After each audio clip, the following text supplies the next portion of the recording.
we are thinking about the weekend before we even get to Halloween. And let's talk about our weekend rundown, helping you plan for the weekend ahead. And there's a lot happening. Oh, there is a ton happening. So joining us to help sort out some of the events that you shouldn't skip out on this weekend, despite some of the rain in the forecast, we've got Danny Luke from How Morning show on WLLR. Good morning. Good morning, you guys. What's going on? Yes, other than Andrew trying to scare us and spook us with this Halloween forecast. I know, right? That's crazy. Well, there'll be a lot of people who should dress up like the little kid from A Christmas Story. Oh. With snowsuits then, Yeah.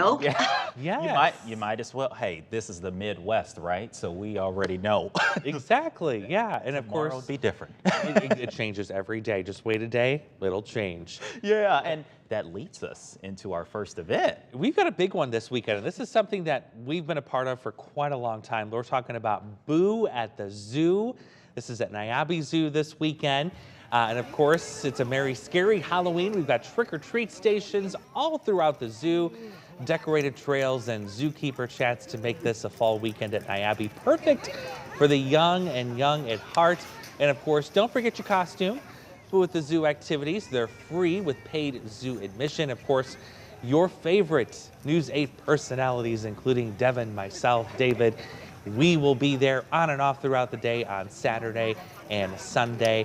And we always see a lot of kids, but another thing I'm surprised at every year, and I've done this for 5 years now, there's a lot of adults that will come out and dress up for Halloween at Boo at the Zoo. Oh, the families go all out. They love it. You love the candy, the stock up, and then, the costumes, and the tricks. Yeah, my oldest daughter they always do a theme for their family, and there's the four of them, the two kids and the two adults, and everywhere they go, they're going to be a football game this year. So they've got Bears, and Chicago Bears, and then they've got the Kansas City Chiefs. So the two little ones will be Patrick Mahomes and Travis Kelce. Oh, that's going to be so awesome, right? Yeah. So, you will, if you come out, you'll see a lot of our News 8 folks there and get to say hi and get you a little piece of candy or two. And we're really generous with the candy, might I add. I mean, we're taking handfuls. We're not like here's one or two for you. I mean, we're really digging in our buckets. Right. So don't miss out. Sharing is caring too. Right. So, we'll take some as well.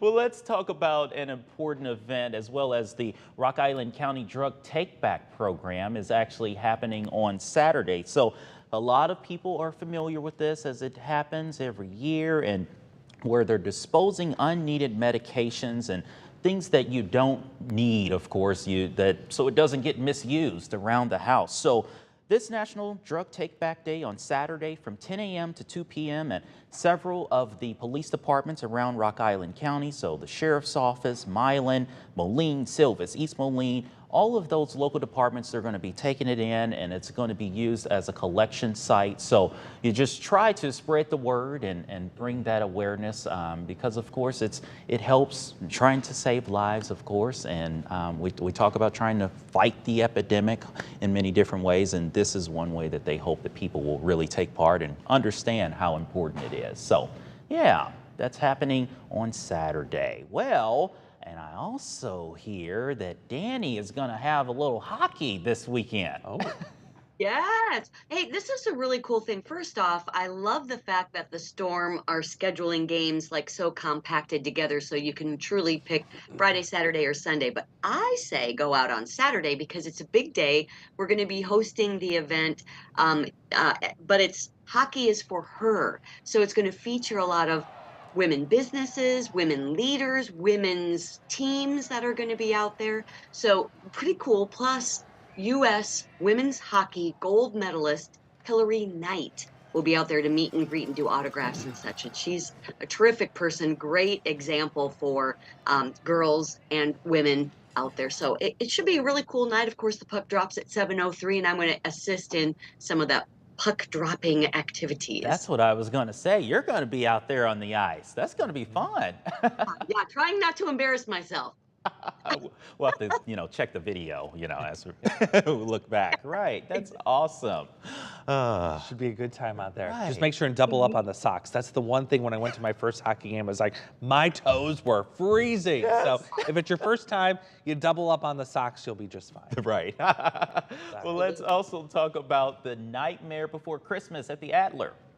Yeah, that's going to be super fun. So you kind of have your choice of things to do on Saturday night. Well, lots of choices, but this is another thing that you should go a little early if you get your tickets because they're going to do candy trick-or-treating before the show starts. But 7:30, I believe, is the concert time. And what I love about this is you get to see The Nightmare Before Christmas, but you get to hear the Quad City Symphony Orchestra provide the entire score. So pretty cool. Oh, that is. It's already going to be mood setting. That's awesome. The time will be here, yes, before we know it, right? Always put on a good show. Yes, too. yes. Right. Well, thank you, Danny, for joining us on Good Morning Quad Cities, and we'll see you next week. It's my pleasure. You guys have a nice weekend. You too. All right.